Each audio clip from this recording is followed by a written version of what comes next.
It's beginning to look a lot like Christmas around my house. Welcome to the design sessions. This time we're going to not only look at what I did, but I'm actually going to take you through deeper as to how I did it, and in some cases, just as important, why I did it. You're going to be making a lot of decisions in your home as you decorate your house for Christmas.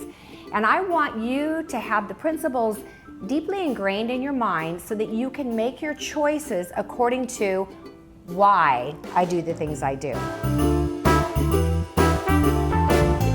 So this design session is quite different than any we've done before. Usually we film all day, it's all in one day, and then we compile it into 60 to 90 minutes for the design session.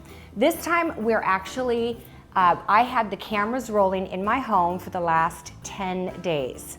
So you're gonna see a lot of hair changes and actually not much makeup change. I probably should have done that more, but more clothes changes because this is over a period of time. What makes the design session so different from YouTube is, number one, I have 90 minutes, which is a luxury.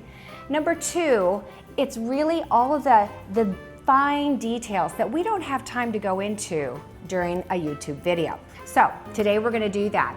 I wanna remind you that throughout the design sessions, if you're watching live, I hashtag, no, I don't do that. Well, I do that, but I tweet, and you can hashtag Design Sessions Live, just hashtag Design Sessions Live, right? And I will respond to your questions, your comments throughout the entire 90 minutes. So we're gonna go over some of the key elements of what I've done. I changed things up quite a bit this year. Not just my color scheme, but I do YouTube videos, so I always want something different to show you guys. So I'll explain some of that to you. Today, I actually do not have my furniture here. It has not gotten back, but it's being upholstered and it should be here the day before we film the walkthrough of my home.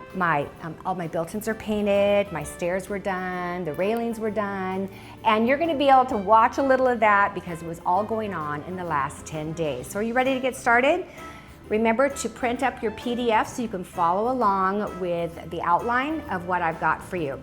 I'm very excited about how my house looks. I can tell you this, until last night at 10 o'clock, my house was a disaster. It was like a bomb went off, like a snow bomb or a glitter bomb went off in my home. So today, since we've got it all cleaned up and all the tubs and the buckets back in the garage, I can actually look around and go, you know what?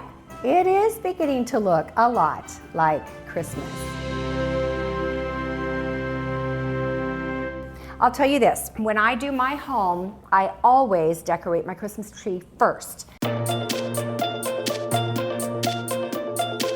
The reason for that is it establishes my theme. I don't have a place for these anymore. And it's really, really the foundation for everything else I do everywhere else. So. And what I'm going to show you is how 80% of what you see in my room before I even get started is what I had from last year, and 20% is new. All right, now we're going to start getting out all my other little, random things. These are critters. And these are pine cones. Christmas lights. These are regular Christmas lights. Yeah, these are the lights from the wedding. Remember that. Good Lord. I wonder why there's a bow on that. Okay, please take that in. I put a bow on there for some reason. It must be important. By what's been brought in from my garage, and trust me, there's a ton still left out there. Yeah. This is a lot of stuff, but only the stuff on this sofa right here is new. And that's my phone. But the bottom line is this. It's the 80-20 rule, baby. 80% of this stuff I already had, 20% is new. What? Oh, Lauren. Hi. That was my upholstery guy. He's actually gonna come tomorrow and pick up my furniture. Yay. Yay. So for now, we're going to have to do something fancy with that. And the reason is because my Christmas tree fits here, and this is a huge Christmas tree. So here's why I put cardboard under my tree. It's actually a little interior design secret. All right, let's just say the best thing you can ever put under something to move it is cardboard. Did you know that? I do now. I'll tell you what, you can move a refrigerator if it's on cardboard. You can move a piano if it's on cardboard. Cardboard, there's something about it. So the reason I put cardboard down on the floor before I put my tree on is a lot of times I want to put my tree up and then I want to adjust it. Have you ever tried to move a tree, especially one that's completely decorated? You can't do it. So this gives you some flexibility to scoot your tree over if you want to vacuum or to scoot your tree back. So that's why we're doing it.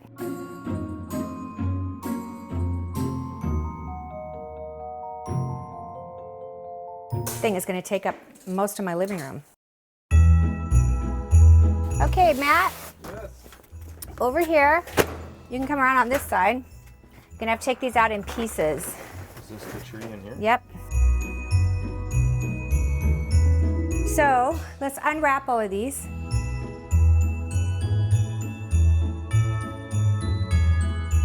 Now we're gonna set up the tree itself. So here's something I wanted to show you guys. Remember that the one that goes in the bottom is the one that has the pointy end. Can you lift that? See how this has a pointy end to it? Okay, show them the other ones too, please, Matt. Round ends that go into something else. And so it's just a round end, no point. And then just so you know, your top piece usually has a square end to it. Top one is just made for a square. So point at the bottom, square at the top, and the other two in the middle. And the way you determine what goes next is the larger, taller ones. Look at this. That's my car. See how this one is longer and this one is shorter? So this is going to be closer to the bottom, shorter, closer to the top. Pretty simple. This is our main source of power for this entire tree, and you want to keep that out. All right, go ahead and put that one in, Matt. Now, this was made specifically for my half-back tree, so it's very tight and secure. Now, you pull your cord out here, and then take these and unfurl from the bottom first. And before you go any further, don't get crazy here. We're just gonna take these and we're going to unfurl them. It's easier to get in here before the next branches fall. Basically, I just straighten out all of the little arms that look like Dr. Seuss. All right, so I've kind of straightened out that row. Let's send down the next row.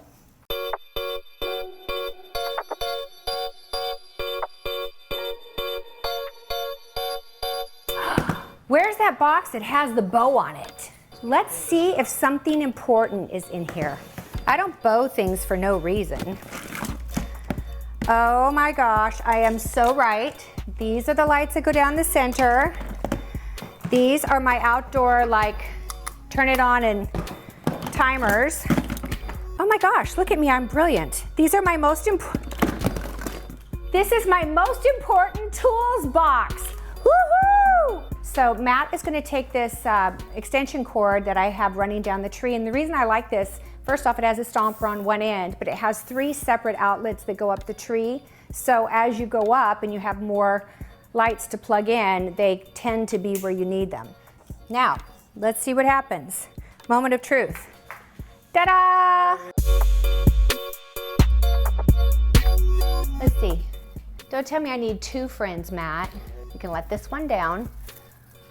Okay, I'm unfurling as fast as I can. What's with the bows again? The bows are where the little spinners are. You leave them in the outlet so you don't put the light back in. Exactly. You know where they go. That's your thought. Great idea. Thank you. Yes. If you watched my videos, you'd know that that is how I do it. I can see my cord, so I'm going to bring it down. All right, I'm gonna quickly do this. Quickly, quickly, quickly.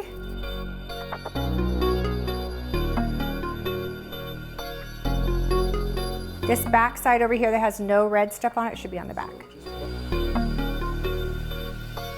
Aww, look how pretty. We've got the tree up, but you see how we fluffed it as we went? So once you get that top piece on, you are done. Perfect. Plug it in? Yes, Oh, I thought you did already. Good Lord. Ah, oh. Where are the top lights? Aw, we got all the way to the top and it's not perfect. We're going to just jiggle and see if something's not quite right. All right, so now we're going to plug this tree in this little bit and see what the problem is. I'm just going to make sure these are really tight in here. That can cause a miscommunication. What happens if we do this? This is a certified method. Mm-hmm. This is the scientific method. They tell you this is Christmas. Yeah, at Christmas College, Christmas University. So here's what I did. I ordered lanterns to go on my staircase. This year I'm going to do lanterns, and I ordered them from Restoration, and they came in. Look at that box right there. That's the biggest one. I just hope to God it's nowhere near that big. It's so stinking tall. So then I was at Pottery Barn this week, and they had some, and they were on sale. So I bought them. So what I need to do is unwrap these from Pottery Barn, bring them in, and then we need to open these boxes and take a look at and compare. That's a big one. So I'll tell you what, I'm going to put these up here so we can compare them. I can see by looking at this, these Restoration Hardware ones are much bigger this way. That might be an issue, but isn't that pretty? Ooh, that's so pretty. Man, that's heavy. That's some quality stuff there. Dare we see what that sucker looks like? Yeah, let's do it. They are oh my gosh. Okay, you know what? We can put that back. I can tell you right now, it's either it or me. We can't both live in the same house. There's not enough room for both of us. So I can tell you right now, as much as I love these and I think they're beautiful and really quality, they are too big. They're gonna take up too much of my stairway. I mean, it's gonna sit on the floor. So people's walkway is gonna be impeded. As much as I like them, aren't these beautiful, you guys? But I can tell you the Pottery Barns are like half the price. Okay, Matt. Yeah. So I have this plan. Can you go up there and take that tapestry down? But I was thinking about taking these letters and going N-O-E-L, but I'm not sure if it's too narrow. And if it is, I might have to do something on either side. Oh my gosh, that's kind of pretty. It's meant to go, you know, horizontally, but I like the idea of it going vertically. But then I thought, what about here where I normally have my ships? So if you go N-O-E-L, you know what, it's cute, but I don't think it's nearly as impactful as that. Well, that was easy. Hey, look. For now, just to get, oh, this is perfect. We can get an idea. Oh, nice. You know what? Yours is crooked. Whoa! Oh my. Okay, that looks terrible. I don't like it at all. Oh, well, okay, well that helps. Let me see again. I mean, if they were spread out somewhat, I just don't think it's doing anything for it. Not possible. How could you possibly be here this quick? Because I had to help a customer for 4 minutes. Oh my gosh. You guys, this is Dave from Canterbury Gardens. And he's here because I had some lights out on my tree and I called him, I said how to fix him, and he said I'm on my way. Oh, look at, okay, I gotta see how you do this. Well, I don't know what I'm gonna do yet. Let's see what we got. So there's not a fourth motor? There's only three. 3 motors? Yeah, I need more. Don't you know where you can get them? Yes, I do. Canterbury Gardens. I'm gonna bring this down. I hear that noise? That's what we're looking for. The bulb that's making that noise. It's in here somewhere. We're getting closer. Can your dog help us? They have super good hearing. I know.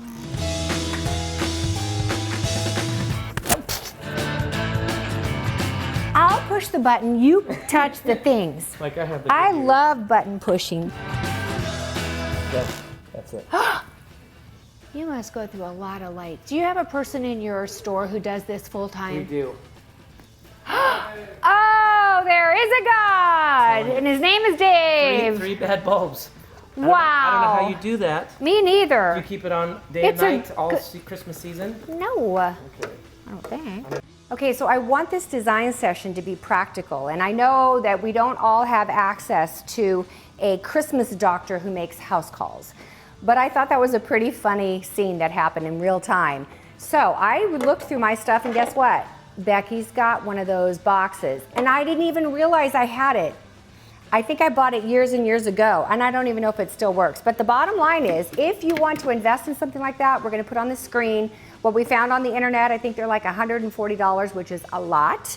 But if you do a lot of Christmas decorating, and if your Christmas lights drive you insane, then it might be worth it. I can tell you this, I actually threw out 2 trees 2 years ago because I couldn't get the lights to work. And one of the trees was a $1,000 tree, and it was my favorite flock tree ever.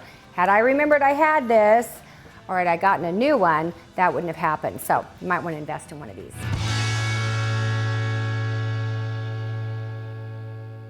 Now, for the next 2 steps, we are going to add a row of garland down the center, which will give it so much more thickness, and you won't see that pipe down the center, you won't see the trunk, and it's going to add more light, and then we're going to add our throbbing lights down the center. I'm going to make sure that this guy makes a statement at the very top of my tree. So I'm going to kind of hug him in here, and I love the fact that he has a pine cone in him. Now I am camouflaging that trunk that was ever so present up the center of the tree. You know what I could do? Oh, I like this, Matt. I could have this coming out here and have it actually be part of the tree, almost like a garland. And see how can you guys see through here? Do you see that big conglomeration of lights right there? That right there is the power center of our business. I'm gonna cover that with this. There, now we get the pine cone coming through. See how pretty that is? I love that. See what I'm talking about with these cords? They take them from branch to branch. So you only have so much room that you can stick this through it. But look at that, a power plant. Okay, we're gonna cover that up. Take this, and I'm gonna hug the tree with that pine cone. Look how beautifully, how pretty is that? Look how perfectly that covered that menagerie of cords. Oh, look, another one. So we're gonna change direction here and go like this so we can cover up that one. I mean, these garlands like cover up a multitude of sins. See how this wants to fall forward? I'm gonna take this branch from up here, and I'm gonna use it, because it has wire in it, to hook around that garland. Here you go, see? I'm gonna hook it around the main piece of that garland and pull that down, and now that branch ain't going nowhere. Now, this, I'm telling you, this is a big deal.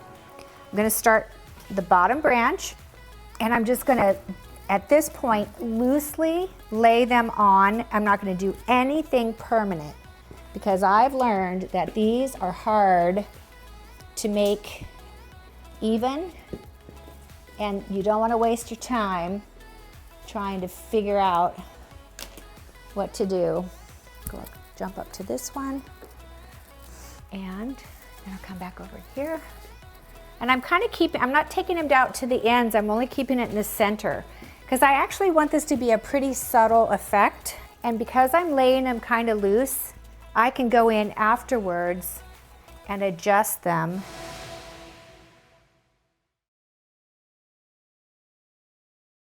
So now, before we put any decorations on the tree, we're gonna move it over, because we're gonna do the ceiling treatment. I'm telling you, you can move a piano if you got cardboard.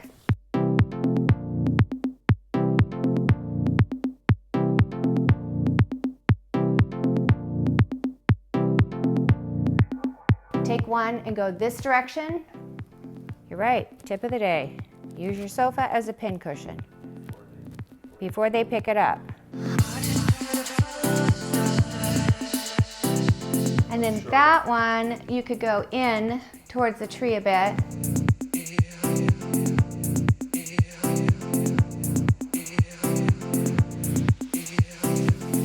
Okay, snowflakes, snowflakes, snowflakes, snowflakes, snowflakes, snowflakes, snowflakes. Where are you? Snowflakes. Ah, great, on the bottom.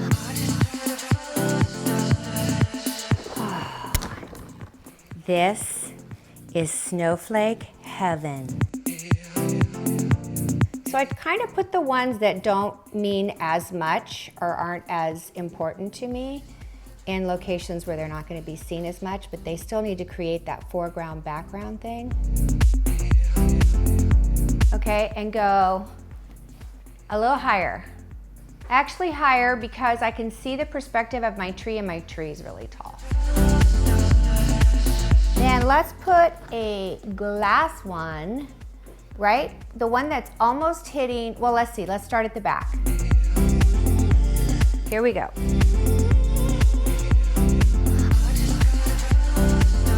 Oh, beautiful. I don't want it to hang at the same height as the other one is my only concern. The string back there, do this. Lower, lower. Right there. This is my biggest snowflake, and I think I might use it kind of like as my tree topper. What do you think?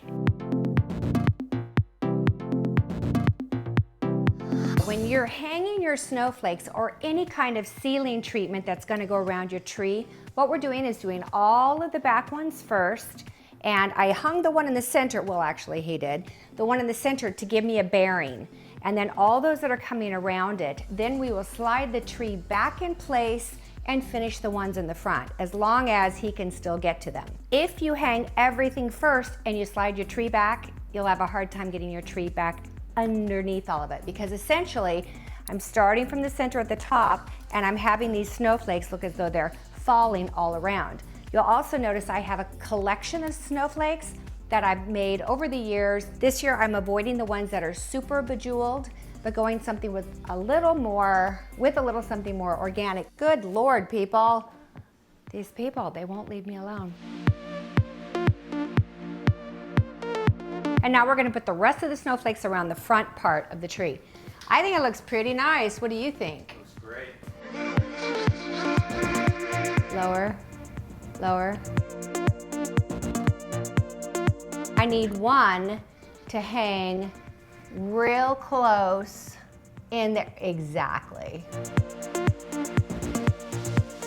So Matt has completed the snowflake hanging. This is my ceiling treatment above my tree. I think it looks amazing, and we're gonna do some special lighting on it, and now I can actually start decorating my tree.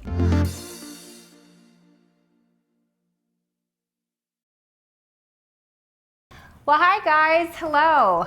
Today is day 3 of decorating my Christmas tree, and actually all my Christmas decorations. You know, as I've thought about my tree and what I want to do this year, I have a real strong feeling about the blue balls, that they need to be placed just right. So typically I do ribbons and things at this point. I think what I'm going to do here is I'm going to add a little bit of white to the tree in the center, and I'm also going to add all the blue balls first. That way I can be sure that they're exactly where I want them, because I have to stop and think, if I'm using white and silver and clear, none of those are really going to show. They're going to have a little bit of sparkle to them, but they're not going to be the dominant thing. The dominant thing is going to be blue. And if I don't get those balls in there in the exact location I want them to, my tree is not going to have the overall arching effect that I'm looking for. So when I look at my tree, I basically see that I've covered up the trunk, but it still isn't as luxurious looking as I want it to be. Now, I used this tree last year in my office, and I did all those jewel colors and a really traditional kind of, I don't know, cabin feel. So I'm now considering, what do I want to add to it? I don't want it to be as dense as it was last year. Last year I filled it. And now this is what I bought this year. I love these. Look, It's similar to this, and I may kind of mix it up and do both. Green on the back, white on the front, but this has little white, looks like little balls of snow on it. And if I just put that in the center of the tree, looking like it's coming out, look how that fills in those holes, and yet looks so beautiful. And then I could do this one under here. So I'm gonna add those to the tree right now, and that's what we're gonna do, and you guys can see how it looks. So take a mental picture of what this tree looks like now, and then let me know if you think this is a good idea. I take the branch and I bend it. You don't want these all just to go straight. So I'm gonna come in here and basically, I'm gonna fill in between the main branches. I'm not just gonna cover my branches, I'm gonna fill in. See how that kind of goes from there and then trickles down to the branch below it, and it just fills in that space. Look at the difference between this here and that there. Now let's do this up here. There's a lot of work that goes into just getting the tree right before you actually even start decorating. This is what makes a tree so beautiful and fun to come up and walk up close to and look at, because there's so many things that are kind of a surprise for the viewer. And you see this? I'm pulling this kind of up. Look at that. Look how that's filled that in so pretty. And it blends in so nicely, you can't really tell where these things are at, really. And I got all of these at Shinoda, just so you know da. Bare spot here. So what I'm gonna do is run this in the upper one so that the leaf part covers what I want it to cover. Oh, that's beautiful. I only have 6 of these left, so I'm gonna go up higher. And you need fewer of them as you go higher too. Is that pretty? I don't know, I need to step back and see. That's the thing, you gotta step back and see. Yeah, I don't need that there. Good. So adding these in the right locations, it actually, I think it makes the tree look like a much more expensive tree. And of course, after you add all of this, it is. I'm turning it into the flocked tree I wanted. With lots of snow. Okay, that did it. Do your ceiling treatment first, do your topper first, because as you can see, it's hard to get to the tree the more stuff you have on it. I put that thing, the garland, which I kept the pine cone at the top. So I found another piece that I had, not of the garland, but just another pick. And I thought I would maybe balance it out. Rather than do every ball as I put them on the tree, I'm gonna prep them in advance, and I'm gonna decide which ones I wanna use. And I think it'll be easier if I put them by size. So what I mean by that is I take off all the little, accoutrements, and I tend to put my larger balls on the larger branches at the bottom and my smaller ones on the smaller branches at the top, but not always. I like a bleed through so it doesn't look so obvious. This is actually the cobalt blue color that I love, but there's just very little of it out there. So I had to go with royal blue as well. Makes it more interesting and not so predictable. I'm probably gonna use these. These I believe were a gift. In fact, I know they were. They were a gift from one of my viewers, a super fan who is in the design sessions. Thank you very much. Okay, so that's that tub. Now I bought new balls this year. These are all really beautiful. These are all glass. They are that cobalt. Got to be real careful with your glass balls. And then I'm going to get rid of these boxes. I don't keep them because they take up too much room. I use bubble wrap in between my layers so that I don't get too, so they don't break, and it takes good care of them. Don't overfill your bins either. That's a hazard. So these are navy blue and gold. Don't know if I'm going to use those, but I'm going to put them down here just in case. They're slightly bigger than these. Oh, so pretty. Definitely my color. Here's some more little blue balls. You see that difference in color? Not quite as cobalt as the others. And you get the idea of how I'm kind of putting them by size. And that way, when I go to put them on my tree, it's really easy. You know, I'm not like digging through bins and trying to figure out what in the world I have. So I'm going to take these and I'm going to hang them inside here. Now, you're going to see that my tree, these end branches look like they're all bent up.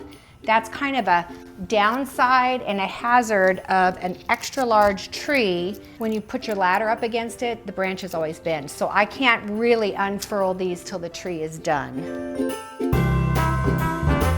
Now see, once you get it in there, you want to make sure that your balls hang. They should not sit on any branches. I mean, this is just what you have to do. You got to move things around, step back, take a look. Now I'm going to go to this medium size.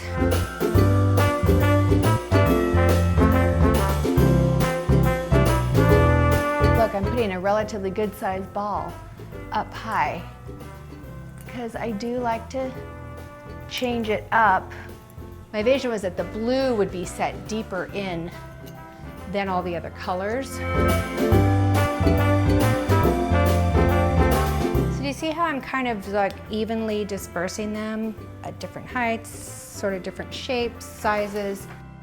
And I've just been standing here kind of trying to debate whether or not I should add any of the other colors. And I think I should. I actually put one here. Can you see this one? I think it's really pretty. The other thing I'm going to do is I'm going to take off these red ribbons because I pretty much have identified where my motors are. I don't need these on, and they are rather distracting. Makes the tree look like it's a 4th of July tree. We're not having that. I always am afraid I'm going to fall into the tree. Do you ever feel like that? All right, so now here's the deal, guys. That's my blue. The rest of the tree is going to be white, silver, and clear. So what I'm going to do is I'm going to select an area, obvious spot, and I'm going to decorate that area. And basically, you just repeat that all over your tree. Does that make sense? Here's kind of a gathering of my vignette ideas. Like, of course, the baby Jesus. I have pictures of my family. I have this really cool, it's real silver brush set from my grandmother. I love owls. Actually, this one I thought would be fun to represent Shara's wedding last year. It's a swan with these marabou feathers, and you know, her wedding was all in that color of white and blush. I love this gold reindeer. It reminds me a lot of my daughter, just not because she's a reindeer, but because she loves gold. This pheasant, I think that's a pheasant, anyway, it's a bird, reminds me of the hunting trip I took, well, actually I never took to Missouri, but would love to. Of course, my lucite angel and my mooses, just little things that I could find that I thought I could stick into my tree and make it a little bit more homey and more family-oriented this year. All right, then my filler balls are gonna be some gold, silver, lots of whites, silver over there. These are my clear ornaments and balls. And then I have more silver over here and some mercury glass. I will also tell you that for me, now it won't be this way for everyone, but for me, it takes me literally, this time it took me 4 days. 4 days. Why is that? Because I put things on and I take things off and I try it here and I try it there, and then at nighttime I might be watching television with my husband and I go, oh, I need something there, or oh no, I should have moved this one here or there. So I'm going to explain to you how I make those decisions so that you'll know what to do when you come up with those conundrums as well. So here's what I discovered. When I started doing the blue balls, I wanted very much for this to take on and remain in a cone shape of a tree. What I found was if I put any balls out here, it messed up my shape because it went from here and then it went back in here and then it went, you know, it was kind of weird. So I kept all of my blue balls, especially there, really close either to the inside, down here more close to the inside, and they basically just graduate down as they get to the bottom. The next step after I got all the blue balls on was to create, in my mind, and on the spaces here, little vignettes. I started with this little owl here, and in each vignette, I literally decorated this section of the tree. And then I went and I decorated this section of the tree, and I love this one. This is the one with my grandmother's vintage comb, brush, and mirror. But here's what I did. I saved one vignette to do with you so that you can see how I actually do it.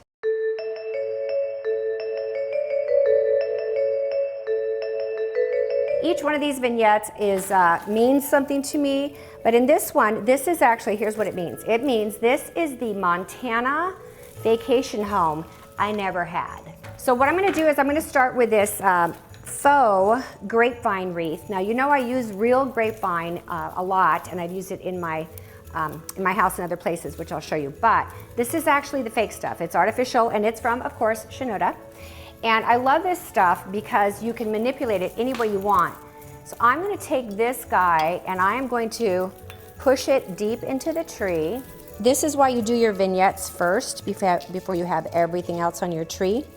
But I saved this because I wanted to show you. All right, I'm gonna stick that far back in there so you don't ever see kind of the stem.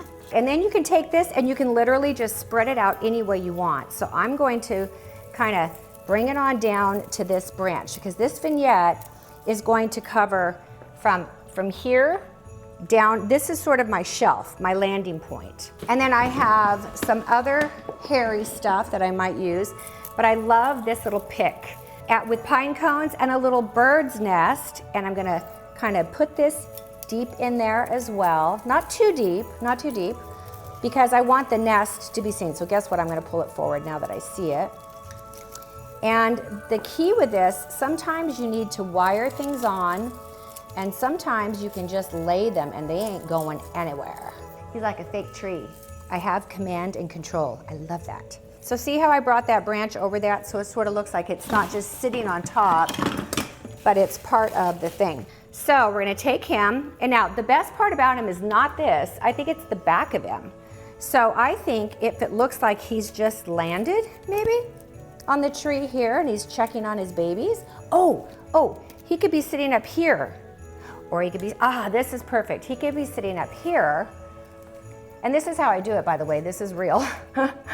I put something on, I take it off. I go, oh yeah, okay. And I play around with it until I get what I like. And I try to think it through too, make some sense. So look, from when you see this over on that side, now these birds come with a little wire on their feet. So it's cool because you can literally just wire it right onto the branch itself. No additional wire needed. Look at that. I don't know what that looks like over there, but from here, I like it. So I'm gonna put the nest. I changed my mind about the nest. See how that goes? This is why I didn't film absolutely every aspect of this tree, because it would have been more than 4 days of filming. I'm gonna put it back a little further, because if you think about it, wouldn't a mother probably not have her nest out where it could be fall into prey? It would be tucked in. So now I have some picks that are pine cones. Loving pine cones this year, using them like crazy. And I'm gonna run that there, look. So now we're gonna take this, and I'm sort of gonna weave him through. You know what, I think I want him, actually, I'll have him go up this way. That's good, up onto this branch. So it's kind of like a little secret peekaboo thing here with this nest. So I'm trying to think, I kind of feel like, well, this is where my thing is gonna be, so I don't want it there. If I go back here, I could go under.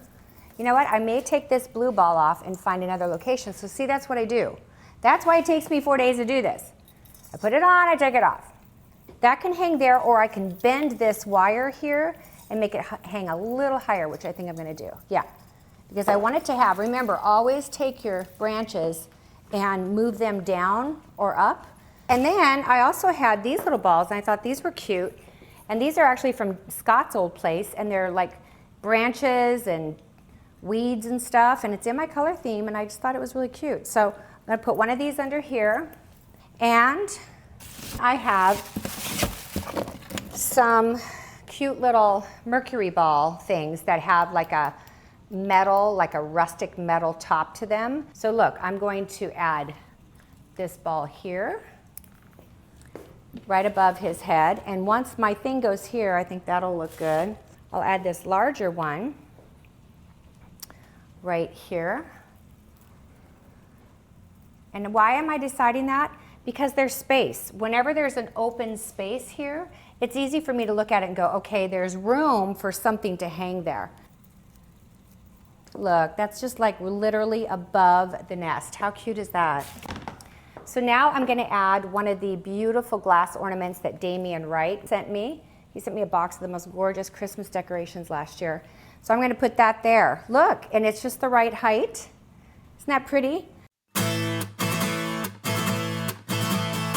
know how pine cones are like on the ends of branches a lot of times?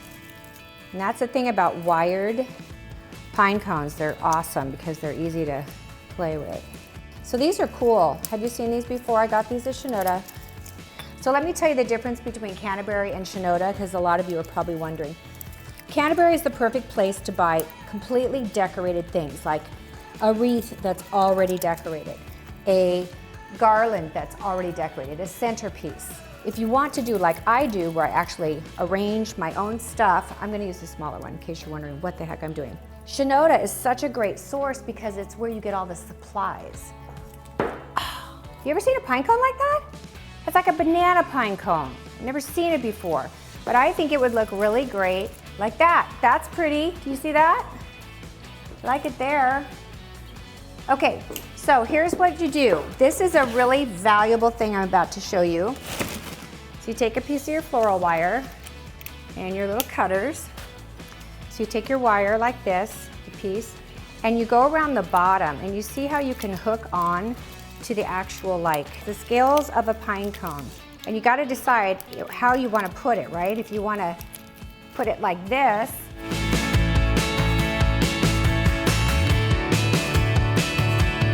super cool. So I'm gonna put this right here,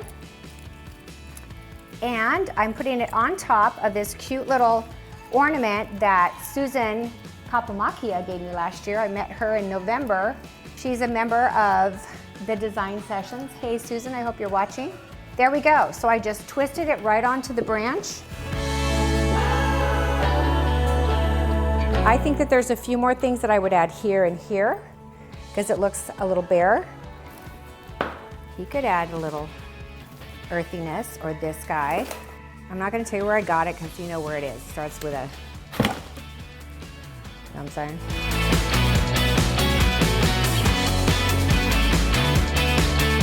A tree is something that I seem to work on pretty much up until the 24th of December. Because I always see something I could add. It's crazy to me. You think you've got so much stuff on your tree, and yet you can always add more.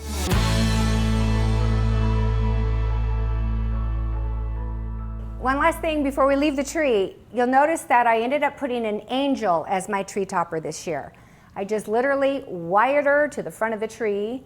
I could have put her on top of the tree so she was like a silhouette on top, but I didn't want her to get in the way of my snowflakes. So I think she looks really good there. Check it out. Let me know what you think. Because you're part of the design sessions, we have a special arrangement made with James at Shinoda. And he's the owner, and Shinoda's the place where I buy most of my ingredients for my stuff. There's also Canterbury, but Shinoda is far more affordable, and it is a wholesale-only source. So unless you have a business license or that kind of thing, you can't shop there. I told James last year, you know, so many people see the things in my videos, they love them, they want to shop here, but they can't. So we set up a special account where you can access my wholesale account and you can shop at Shinoda. Now, on that point, this week, it was hilarious. I ran out of blue balls. I did. I put all of my blue balls on my tree and I needed more. So I ran it over to Shinoda. I had no lashes on.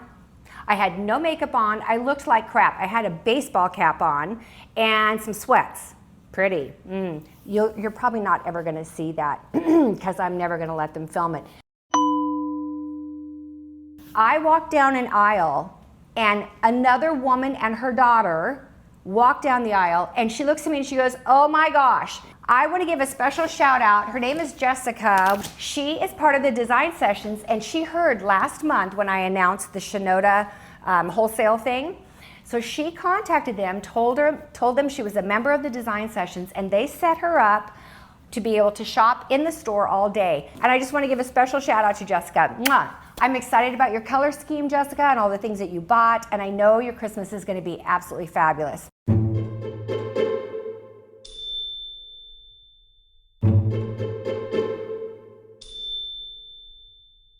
Get you a nail and a hammer, because it's best to do this with the lights on. So here's what you need to do. You need to take these and pin them to your shirt so you have a bunch of them. You don't have to keep bending down. So I'm gonna rough my shirt for your video? You're gonna, not for my video, for my home. I don't know what I'm doing here. I have a camera that's got a mind of its own. Okay, so that's one. Yeah. Unfurl another. This is gonna take all day. I'm gonna stay up here long enough for you to get, you know, kind of a rhythm of how far apart. There are little tiny holes right next to the lights. There's like 2 wires that make this thing up. So he's sticking that in the wire next to the light and using the pin, and that's what's holding it into the ceiling. So the first thing I'm gonna do in order to hang this garland up is I'm gonna put at least 3 nails in, one in the dead center, and the nails that I'm using are, you know, I don't know, 1.5 inches long, but they have a nice good head on them. Now, I'll be able to wire with my floral wire my garlands right on up onto those nails.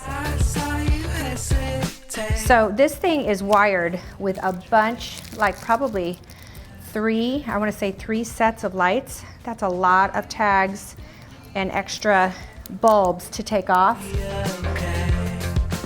Okay, so let me teach you a little tip that I have learned over the years, and I think it's a really good one. I'm gonna write on here, front gate, garland.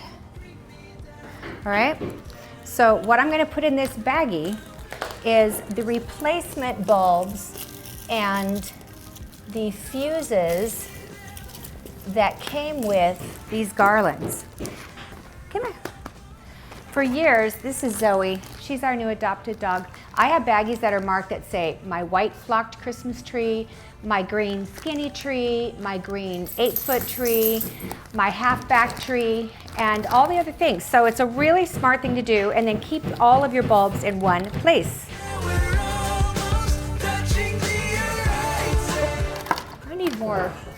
I need more little compartments up here. See, now I need to design a ladder, don't I?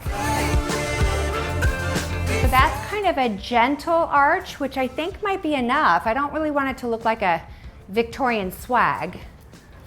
Okay, so now I'm gonna need a piece about that long. I'd say it's 8 to 10 inches. And another one, I'm gonna use this thing my mother does, 8 to 10 inches. So I got 3 pieces out of it. I'm gonna put this one right here for later. I love wire, it's so cool. So now I'm going to plug these into each other, and there will be an extension cord that comes up here and turns this on. But see the back of the garland? There is a silver ring on this particular one, and a lot of them have them. I'm gonna take this wire here, and it's pretty strong wire. It's a heavier gauge. Gonna wrap it inside of the ring. I'm gonna try to wrap it. Okay, I'm gonna put my glasses on so I can see the ring. Tie this like this. And then I'm gonna take these wires here, and I'm gonna go right to where, you can see where I already tied this one on. I'm gonna tie this one on as well. So I'll put that right in the same area as that one. Go behind it. I have extra nails up here in case I feel like this is just too much weight for one nail. Right now, It seems to be solid. I'm gonna make an attempt at getting this even on both sides. Design sessions live. Did I get it in the center the first time? And you know what I could have done in hindsight? I could have, taken a tape measure and marked it so I knew when I got up here what I was dealing with. But I didn't, so do it the old-fashioned way, trial and error. I want to go up this way this time. And I've never done this on this mirror before, so this is a first. Measure twice, cut once. Okay, so if I pulled back, our audience would see that you are only 1/5 of the way done. So you have some snowflakes. Whoops. Right there. Back a little bit. Set like where your arm is, there are no lights, so it might be good there. Yeah. These are the thinner, and I had 2 thin ones together and 2 thick ones together, so I just switched them around, so now they're a little bit more varied. So we're gonna try this because we know that when they get up into the higher areas, they need to be shorter. And he noticed one that was already kind of missing a light, so he thinks we can cut it without the whole thing going off. So we're gonna try it on one we haven't hung yet because it's so time consuming. Okay, so it takes a sec. There you go. Oh, go ahead. Great. Oh my gosh! Okay, cut it. Oh. What? No. Okay, it'll come up here to there, and from there across. I'm just making sure we got the right length. Yeah. So if you're doing this, put your extension cords up first. How's that? Whoa! Oh my gosh. And what I'm going to do right now is I'm going to add, because if you'll notice, my tree is flocked this year, and this is a full-on green garland. So I need to add some flocked garland to it. It's kind of a nice piece, sort of woodsy, and my theme is so kind of woodsy this year. I just want to kind of lay this on here for right now just to see how it looks with it. I don't like it. So that is a no. Now I'm going to use these other nails that I put up here. I'm going to use the one on the far right, and that could blend in with this. It's kind of why I think this one I might like. It adds sort of this snowy thing. So what if I tucked this behind and had this come out underneath, and then let it be on top here, and then let it go behind. Let's see.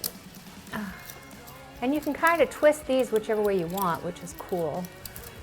So what if I did that? Bring this one under. Oh, and this one under maybe. I want it to look like they're combined. It's not 2 separate things, but it's one. The key when you're buying your supplies, and these, I think these were from Shinoda a few years ago, this particular garland, at least buy 2 of everything. That way, if you're gonna do, something you're gonna add, you have one to go one direction, one to go the other. Imagine if I only had one of these. I do have some things I only have one of, and it is a bummer, because I can't get it anymore. They don't make it the next year, So I want to stick this one behind. And this is always kind of the harder part because you're trying to make it look the same length on both sides. So I'm going to just put the wire back here. I know I can't get the cameras close enough for you to see, but you know what wiring is, right?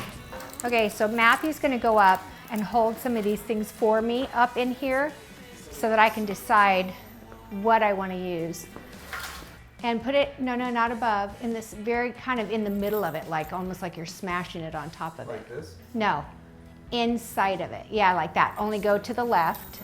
Put the middle thing, yeah. Because that definitely gives it an earthier feel. I almost would like it with a deer head in the middle. Didn't that look cool?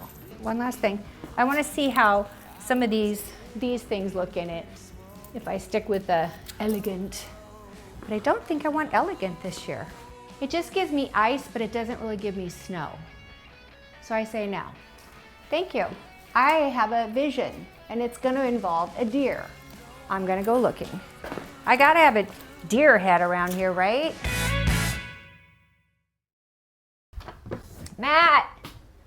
Maddie, guess what? I have 2 deer heads. A super large one, which might be too large. It's kind of heavy and I don't know how we'd hang it, but it's pretty cool. I love that. And then I have this little gold one. Let's try it. Can you take that one next to his face? Yeah, that one, and pull it down. And over toward you. Toward you. Oh yeah, perfect. I'll fix it, but yeah. Considerably. Oh my gosh. Oh my gosh. I like that. Pretty amazing. Okay, so when you're done with your snowflakes, I'm gonna need you to please hang the deer head. This is exciting. Okay, we're now at 7 o'clock at night. Matt and I are still working. We just had a taco and we're ready to finish up our project. So far, I've added the branches and I just wired them in, as you saw me kind of with that little sample. And I've done both sides. I'm adding now some white, snowy pine cones. I might have a hard time thinking yes. And I've also taken a brown extension cord, plugged it into the center up there, and then I've run it down along here, and I've taken small bits of wire and just attached it to the kind of the trunk of the whole garland. Let me show you what it's gonna look like lit. Are you ready? The moment of truth. Let's hope it lights. Yay! Da da da da! See this? This is the branchy kind of thing. Right here, I added this branch, and then I added this pine cone here, and here's a white frosted pine cone, and I think that's gonna bring in more of this white, because I definitely want it to look like it's snowy so that it goes with my tree, since you see these at the same time. And right now, I think I'm just gonna do pine cones, and I need some snowy things. I got some snowy things. Let's get them. Okay. So these are actually really cool greens here. They are picks, and they've got a lot of snow to them. I'm gonna see how those look. Oh, I love this thing. But it's really kind of hangy. We have one more section to go, but as it gets higher in the staircase, we made them higher. And the coolest thing about it is that these are able to be cut to whatever length, and they don't lose their light. And I just decided to turn the camera on because I thought you guys should see this. It's a pretty neat thing about these. Do this one, for example. Take off 2 lights. Look at that, and it stays lit. Is that amazing? This one is too long. I think we could do this one right about here. I see one that's bugging me. That's mine. I know. I want to do this one. I want to make this one shorter, but I don't want it to be the same length as that, so I'm going to go even shorter. Oh, wouldn't it be awful if the one I did blew the whole thing out? That'd be such a bummer because you worked so hard on this. So as you can see, Matt finished the starry lights up here. They're hanging so beautifully. We sort of made this railing our stopping point. And one set is plugged in over here, which worked out great, and the other 3 there. And he's hidden the wires along the crown molding so it's not as noticeable. But I love how they came down. Now there's some things we did. We added these snowflakes in and amongst this. These were hanging, all of them were hanging like this. And this one's not too bad, but some of them were like bent. The shorter ones get bent. So I decided I'd get my vintage chandelier crystals that I've had for years, and we just ran them through, not on all of them, but on a fair number of them. And that gave them the weight that they needed to hang straight, so it does look like snow. Another thing you're gonna notice up here is I changed my location for the Noel sign. Matt did have it downstairs, but then I decided, you know what, it's dark down there. I don't have any specialty lights down there. And this, because the Noel itself is not lit, in years past, all of my things were lit. All of my garlands were lit. This is a ton of light. So I thought, putting it here, it will be lit up anyway, but I had this idea, which would be so cool, I think, and I think I'm gonna do it before we film our final walkthrough for YouTube. I think I'm gonna take these down. I'm sure Matt will be glad about that. And I'm going to spray 3M adhesive just to the tops of these, and like on the inside of that. And then I'm gonna sprinkle fake snow across the top so that it looks like these were hanging and then all this snow came and it just touched the tops. Not on the front. If these were flocked, it would be all snow, but this is just gonna be on the top. I think that's a really cool idea and I'm gonna do it. Love it. Then you'll see that I decided to add my garland this year, and this is a brand new garland that they just got at Shinoda. I put this juniper all along the banister here, and then when I went down to the other 2 rows, I changed it up. Instead of running it along the handrail, I ran it along the base of where the handrail sits, and I like it. It's a completely different look than I've ever done before, and I think it turned out really great. I started the decorating. I've got these on here, and I've started decorating them, but I wanted to show you exactly how I would finish off the bottom of my stair railing, and I'm going to show you how I do it. So on this bottom step, do you see how I have it sitting right here on the actual smooth part of my stair railing?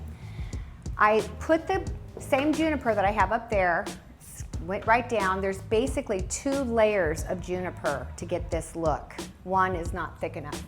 And then right here at the beginning point, I made sort of a arrangement, and I'll show you how to do that. Added pine cones, added this grapevine wreath, some blueberries, blue, and then some of this really fun artificial, looks like, I don't know, snow-covered twigs.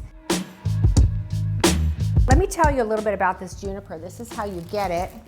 And one thing I discovered with this, I don't know what it is or why it is, but it actually turns your hands yellow when you work on it.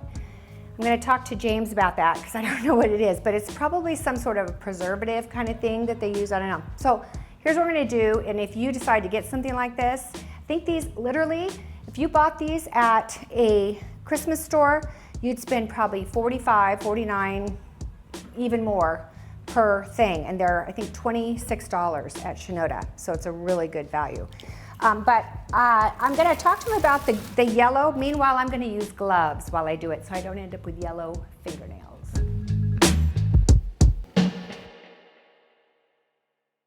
So I'm going to take the end of this. See how there's a beginning and an end? I'm going to take the end and I'm going to kind of lay it on here.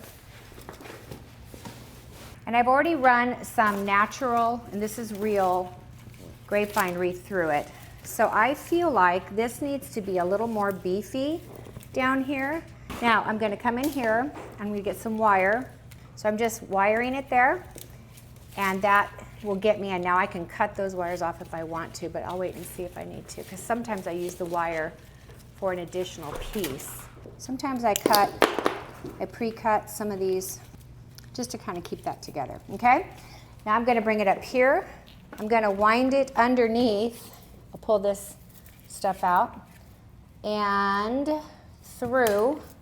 I decided instead of using wire, which will scratch the finish, I'm using, it's a piece of the fake grapevine wreath because it's covered in some sort of plasticky stuff, so it's softer and I don't think it'll scratch my finish. So I bring that in over here, and look, oh, here what we have. This is awesome. See how I had tied 2 of them together before? This time, I'm going to tie this 3rd one right on to the same place and save material. See that? Now I'm going to take this in here,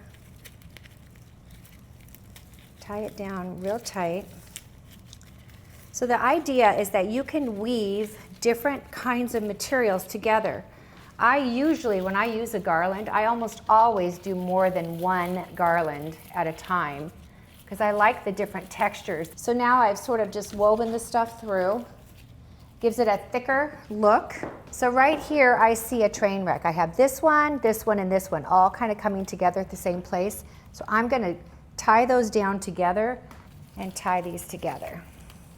And the other thing I like about using this kind of wire, besides just being good for my stair railing, is I think it's kind of nutty looking. Not crazy nutty, but just like natural looking to have sort of this random little thing, and it doesn't look like wire. Then I can cover up that spot. This guy should be worked. So each one of these branches, when you get them, they're just straight. And you can go in and you can manipulate them and turn them to go in different directions. See what I'm doing? So you don't have this just, watch, the difference between this being completely straight and flat and what it'll look like once I take this and I bend it, and I bend this the opposite direction. And then that, actually I want it to go like that, so it flares out the way I want it to. As far as I'm concerned, this is the fun part of decorating.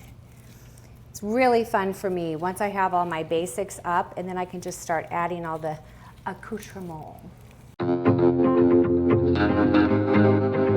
Now, here's what we're gonna do. We're gonna add this, which is the fake Huchimawaки. So what I'm gonna do is I'm gonna add some of this darker up in the light stuff too, so that there's a connection, and around like this, and up under here, and finish off right here. So I'm going to stick that through on the railing side, and I'm going to pinch it to keep it in place. And then I'm going to start pulling. Look at that. You just start pulling, and you pull the stuff out, bend it. Now if you did this with real, it would probably break. So that's sort of the reason why we use the fake stuff sometimes. And you want it to look like a little unkempt, you know, like crazy sticks all over the place. And that's the thing about grapevine wreaths, or grapevine, is that it sort of grows whatever direction the sun is. I guess it should all go that way since that's my skylight. I'm gonna add this very cute frosty branch. Wimpy, limpy frosty branch. Okay, remember, take your tags off. Never have tags on any of your decorations. So you can see that I have this woven up here already in little bits and pieces. So now we're going to bring this on down. We're going to go up through. So now I'm going to take this, I'm just going to shove it up in here, and then I'm going to go underneath. So now look, I'm covering it partially, so it's not just this big old white branch that sticks out. I'm going to do the same thing over here, where this looks like it comes through. It's going to continue to come through.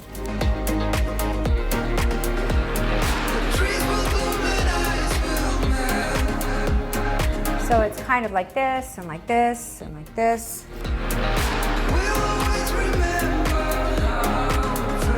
These are great. James, the owner of Shinoda, is coming to my house on Tuesday to see all of my decor and to make a inventory list, because not only am I using things from this year, which he of course knows about, but I'm using things that I bought from him for years. So he wants to have on his website a way that you can shop all the things you see, and if you want these, they'll be seen on there, and see, they're just like little icy, and they're in a bush like this. And sometimes I cut the pieces off and use them, and up there I used it as actually a bush, and I liked it. And now I'm gonna decide, do I want that right here? Yeah? Look, so that created a really nice big thing, and look, this little bit of this stuff is poking out. And now I'm going to take a little bit of the juniper and weave that into it as well, so it looks like the layers, it's layered. So now you see that at this point I have that, at this point coming down, and now it's time to get fancy. So I'm taking each branch, bending them out. So do I want it here? I'm going to put it in really delicately just to see. That's pretty. Or I could do it here. Nope, needs it here. So here's the thing, guys. Put things in, stand back. That's beautiful. I like that. Okay, so here's my next one. Right here. If it does, it goes on both sides.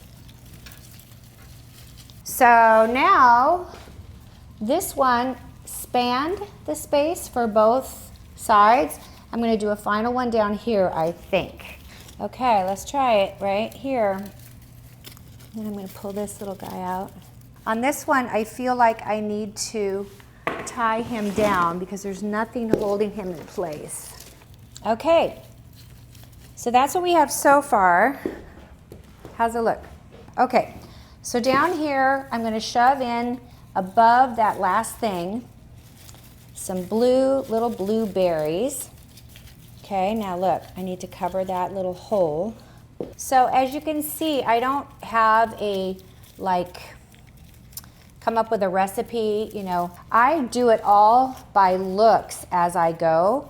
That way I think it's more natural looking and, I don't know, more organic, more interesting. Now just those few alone, I think are enough and look really pretty. So guys, I have never on YouTube shown how to do this.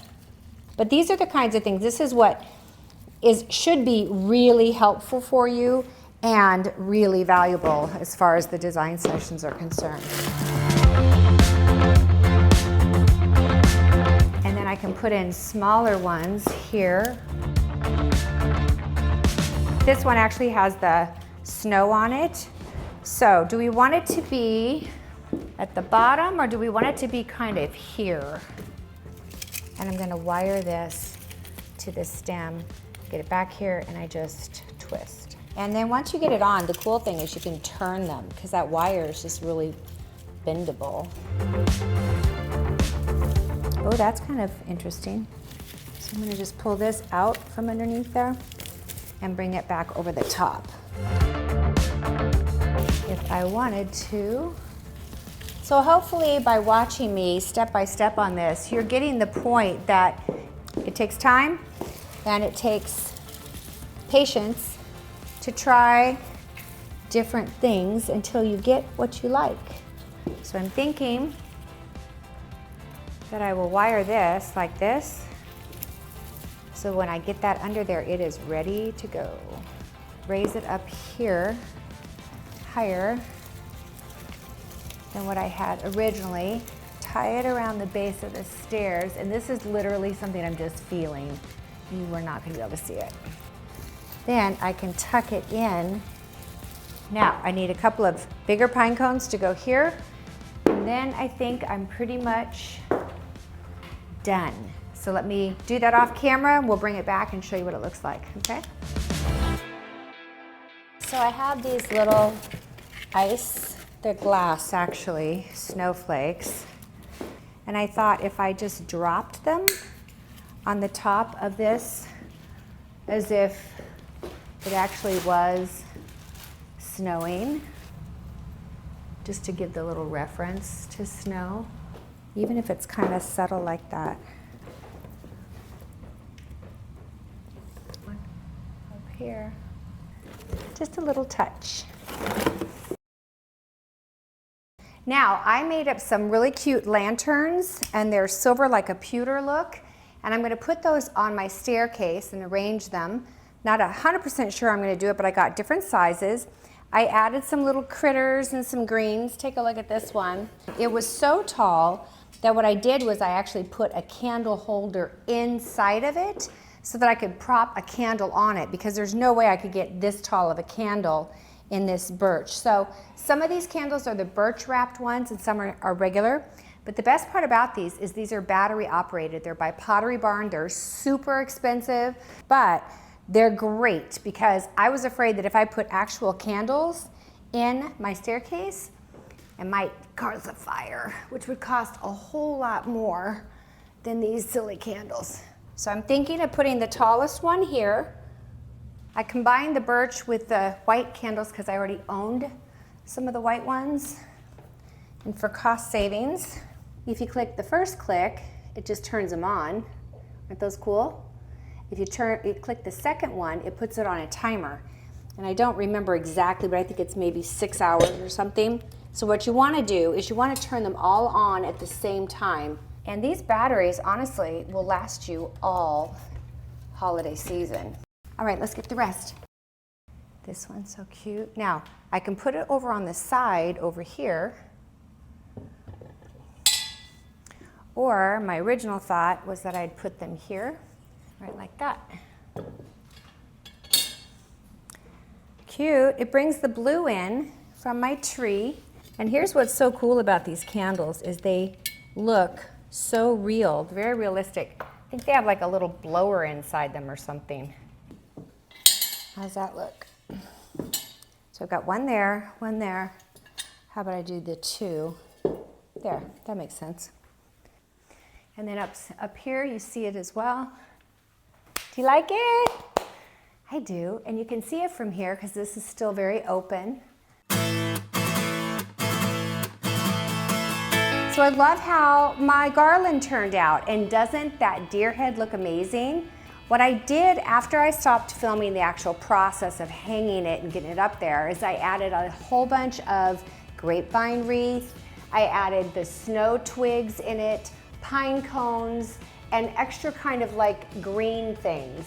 But the best part to me is how I just hung 3 blue balls in the center, different sizes and different finishes. And I just think it's absolutely beautiful. I hope you like it too. You guys can create something like this, you know, not just over a mirror. You can do it in an entryway to another room. When I grew up, that's what my mother did. Every time you'd walk from one room to the other, you would walk through a swag of garland, and it feels so Christmassy. I used to have a table that sat here. This time I'm just putting this great bench, and I think this is going to be kind of a great spot. It's additional seating, but it also opens up this space so much. So what you get is the reflection of the staircase, of the lights, and of my new furniture in my living room and all that kind of stuff. So I think it's going to be absolutely beautiful. And at the very end, I stood back and I looked at it and I thought, it looks a little bit dull, believe it or not. So what did I do? I added a string of starry lights. You guys know what starry lights are, right? They're the ones that are thin. They're the same thing as what we used up in the staircase, only they're on one long thing. And let me show you how they work. They're so easy to put in. It's kind of like, here, I'm just gonna step up on my bench here and show you. So look at this. I'm gonna undo these starry lights so you can see what I did. Kind of make an S pattern, I guess is what I'd call it. And I bring it through. And these are like, you can bend this stuff. Heck, as we now know, you can cut this stuff. All right, so I just bring it here and I just bend it a little bit and it just stays there and it sort of hangs out. Unlike these lights that have all the green cords, you have to tuck those in.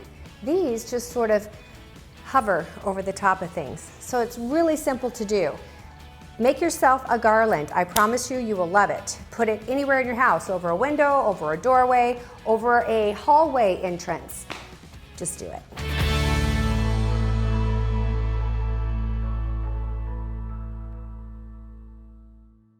In my dining room, I bought 2 small wreaths from Ballard Company, and I decided to hang them on the backs of the middle chairs. I made a little blue ribbon here and just laid it down. There's a little tail at the end with fish tails, and that just kind of hangs off the back of the chairs. It looks a little festive, adds a little bit of blue to the back of the chairs, only the middle ones on either side. I'm excited about my table setting for a number of reasons. Number one, these are all things that I had. I did not buy anything new for my table this year. Remember the 80-20 rule? If you haven't seen the design session, the last one on Christmas and getting prepared, you might want to do that. It's all about how you use a lot of what you already have and you just add to it. So what you see here is a mock-up of one of the table settings. I'm going to have 6 here.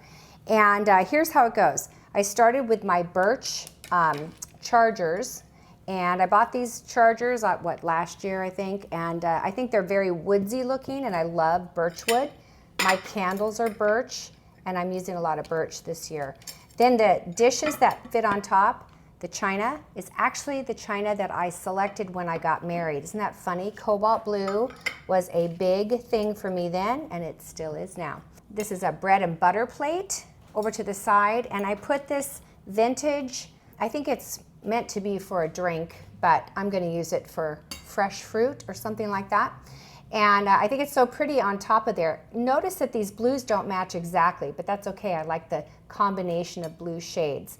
And then these are what started this entire theme for Christmas this year. These are my Swedish plates that my aunt used to collect, and I did for a while too when we first got married, and they're all Christmas plates and they're collectible. Each one of them will be different on the table. Then I have a matching vintage goblet for water, a red wine glass, and a white wine glass. I've also used, you'll notice here, this is gold rimmed. What I really like, I bought these forks, knives, and spoons at Home Goods this last year, and I picked them up quickly because I love the fact that they were gold on the bottom and silver on top. That gives you the ability to go either direction. So it looks great with the china and the fact that I have silver in other places in my room as well. Now, this is interesting. I did buy this. This is something I bought at Shinoda. Got a great price on it. And I potted my paper whites. And you guys saw me do that in the last design session.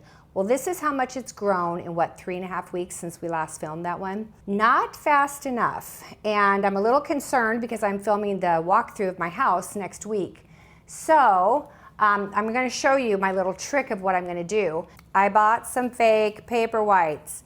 Can I just say, such a disappointment. Such a disappointment to have to do this. But I'm going to take these, I'm going to cut them off at the base, not the bulb part, and I'm going to stick them in between the bulbs, and it goes in rocks, so they should stand up nice and pretty. And I'm not going to tell anyone that they're fake, but they're fake. Let's talk gift wrap. When it comes to Christmas gift wrap, do you remember last year, some of you were members of the design sessions when we did our very last video of the year. It was on how to organize and store all your Christmas decorations.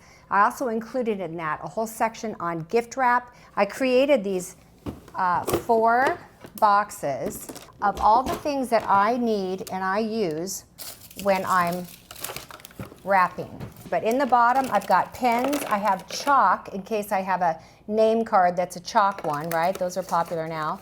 I have a Sharpie, and then all these gift card and name tags. Look, here's the little one that's a chalkboard. I have a glue gun with extra glues, and I keep in here an extension cord. Why? In case this little thing doesn't reach where I'm working. And then down here I have my scissors and my regular tape that I use all the time for wrapping, my 2-sided tape that I use all the time. So that helps me when I'm wrapping. It just makes it so easy. I don't get up off the floor 12 times because I forgot this or that. Everything is where I need it. And I just wanted to show you how I select the actual papers that I'm going to use because it's an important part of this whole scenario. It's almost identical to picking fabrics for your home, which we are going to have a design session next year on fabric selection, but here's just a little sneak peek. Pick something in your color scheme that you want that has a pattern to it. This is where I bring in the swirl, the curls, this is like a paisley, sort of a modernized paisley. And so that's kind of my main thing. And then I picked 2 whites. These are both stripes. One is a tiny stripe and one's a little bit broader stripe. And then I picked, but it comes across basically as just white paper, but it's more interesting than that. And then I picked a really beautiful cobalt blue foil paper. So if you look at this, imagine this is fabric. This would be your sofa. This would be pillows. This might be some accent pieces, and this might be your window treatments. Do you get it? A pattern with a stripe with 2 solids. Pretty simple, easy peasy. So this is what's gonna go under my tree. Just because I have a blue and white tree doesn't mean I want every kind of blue and white out there, because it looks kind of messy. So I keep it like this, but where I get fancy is with my ribbons and my bows. So let's say you're going to do a blue package. Well, if you're gonna do a blue package, you're probably going to want to do a contrast with it. These are my white ribbons. So I've got every kind of white ribbon you can think of. And then I have white sheer, white everything, okay? So white ribbons, and then I have a container. This one is nearly all blue. Blue, blue, blue. I have some birch here, and I have some burlap, just because I know that for my boys, I'll go a little bit more, you know, guyish and outdoorsy. And it also goes with my theme. So on this blue package, which I think is very pretty as it is, it could be absolutely fabulous. So let me show you how you get fabulous out of this. If I were to take white velvet and create a beautiful bow, and I'm going to twist it here and make one more loop like that. Then I need some white thin ribbon. Let me just tell you too, if you don't have good scissors, when you're doing anything in the way of decor, make sure you buy yourself some nice scissors. Scissors that you could use only for fabric, and somehow you need to mark them. And if you have kids, make sure that you do not get near your fabric scissors. That's important because you're going to have to cut, at some point you're going to have to cut ribbons. And if you don't have good scissors, it's hard to do. Now these are my Ginkers, which are really good, but that ribbon has wire in it, and I don't want to take the chance of ruining those scissors. So I cut that, and I'm going to fishtail. See, that has wire too. Because once you start cutting through wire on your good scissors, it's over. My grandmother was a seamstress, so my mother taught me these kinds of things when I was young. So there you have it. How pretty is that? And that would be, you know, I'd probably do the 4 bandings all the way across. But look how beautiful that is. It's so high contrast with the cobalt blue and white. And imagine that under my tree. Then if you're gonna do a swirly package, I think this would look good with the solid cobalt blue ribbon on it, right? So you have to, it's not just the paper, it's what ribbon do you put with the paper to make it look nice. Now the stripe one is a little more challenging. That could be, let's see here, that could be white ribbon, because the white is real crisp on that. And then on these packages over here, because they're essentially white or off-white, I thought I would do something a little fun. This is actually a toile ribbon that I picked up at Shinoda. Shinoda also has wrapping paper and ribbon. Can you see that? And it's sheer. Let's just go ahead and do this one on camera. I think it could be very cute. So I'm going to do this as a, I think as a 6 looper, 3 on each side. And I'll use this white ribbon again, it came in handy.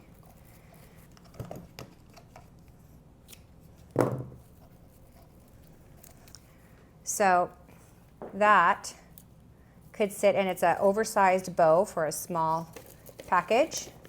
Cute, right? I have some navy blue ribbon as well. So let's try this. Oh, that's really pretty with that. Isn't that pretty? I like that. Very tailored. Tie it tight. This one does not have wire in it. And then I put this on top. So it's kind of fun to mix your ribbons to create a color coordinated gift. All right, and we'll cut these. And this one is done. I think that's very cute. What do you think? The little toile on there looks great, doesn't it? It's kind of sweet. All right, so look at how those all kind of go together, and then you can finish off the white one itself with anything. I mean, you could do blue on it, you could do blue and white, you could do I mean, there's all kinds of ribbons. So I think I made my point. The idea is that you coordinate your paper and your ribbons with the rest of your decor for this Christmas.